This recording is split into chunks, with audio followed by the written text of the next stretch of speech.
When I first start mentioning tonguing to students, more often than not, the student is thinking about the tongue moving towards the reed when it comes to articulation. But actually, what we need to do is think about that tongue moving away from the reed. Because if we think about moving our tongue towards the reed, that's going to stop the sound. To restart the sound, we need to think about moving our tongue away.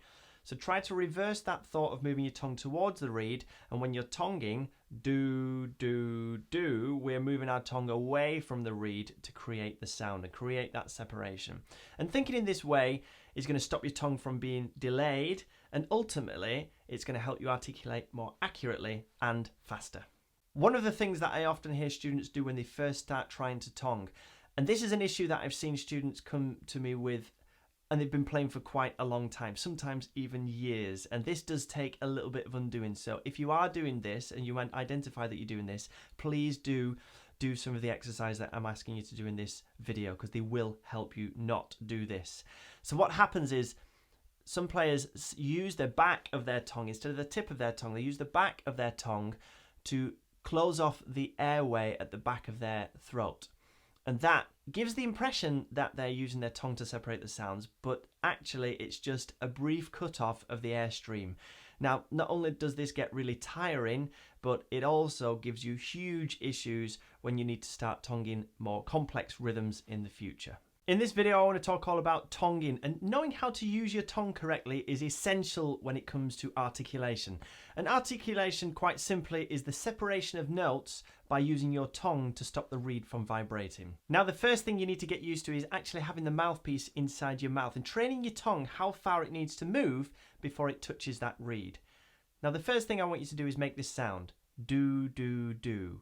And I ask you to make that sound for two reasons. The first reason is that shape of your mouth when you say do is the correct shape for your saxophone embouchure. It's important that we think of a good strong round embouchure when we're playing the saxophone, so the do draws in the sides of your mouth. The second reason I'm asking you to do that is think of your tongue when you make that sound. Do, do, do. You should feel your tongue just touching behind your teeth at the roof of your mouth. Now, if you've got a saxophone mouthpiece in your mouth and you try making that sound, the mouthpiece and reed is actually in the way of your tongue. And that's the whole point. Getting used to where that reed is inside your mouth is quite strange for your tongue to start with. And it takes a bit of training to get the right feel for using your tongue against the reed. Now, to get used to the distance the tongue needs to travel, try this. Play a long note and gradually move your tongue towards the reed until it touches it. Now, when it touches the reed, you should feel for a split second a vibration on your tongue. And as soon as you feel that vibration, the sound will stop. Because that's the point of tonguing, that's the point of articulation. Our tongue moves towards the reed and stops that reed from vibrating. Now, this really delicate movement of our tongue towards the reed is going to give you a really good idea of how far that tongue needs to move before it touches the reed. A very, very good exercise to start with if you want to train your tongue on how far it needs to move before it touches the reed. What can happen if your tongue doesn't know exactly how far it needs to move before it touches that reed? It is quite heavy because it's used to moving up to the roof of your mouth, and you can imagine how much force it's going to hit that reed if it thinks it's actually going a little bit further than it needs to. The best way for us to improve the use of our tongue is to incorporate them into exercises.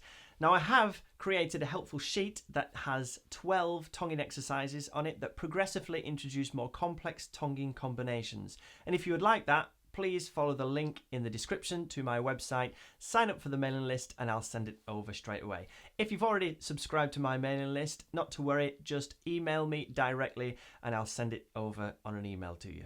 I will give you one exercise to get going with though, and the first thing to do is put a metronome on at a steady speed. I do suggest that you start this at a steady speed no matter where you're up to with your tongue, and it's always good to start slow. And what you're going to do is play increasingly more regular groupings of notes, like this.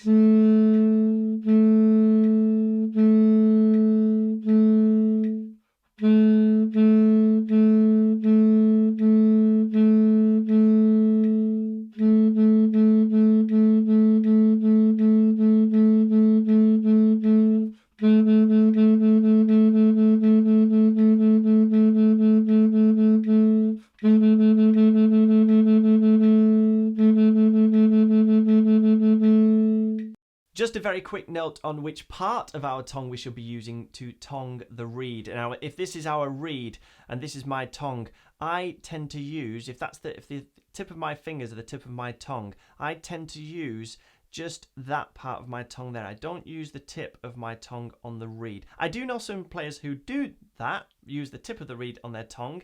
I'm not saying that it's an issue. I mean, we should all try and find the comfortable thing to do as long as our tongue is the thing that's touching the reed. I wouldn't say we want to be arching our tongue too far and using the middle or back of our tongue on the reed. I can't see that being very comfortable. It's just a very comfortable arch of the tongue and moving that tongue slightly up but slightly forwards, I find, is the best movement for articulation on the saxophone. So up to now, we've only spoken about articulating a single note. A tricky step can be synchronizing your tongue with the finger movements. And now the best thing that you can do is starting steady and playing familiar patterns, something like a scale or just part of a scale. Now, if you're not quite synchronizing your fingers with your tongue, it can sound like this.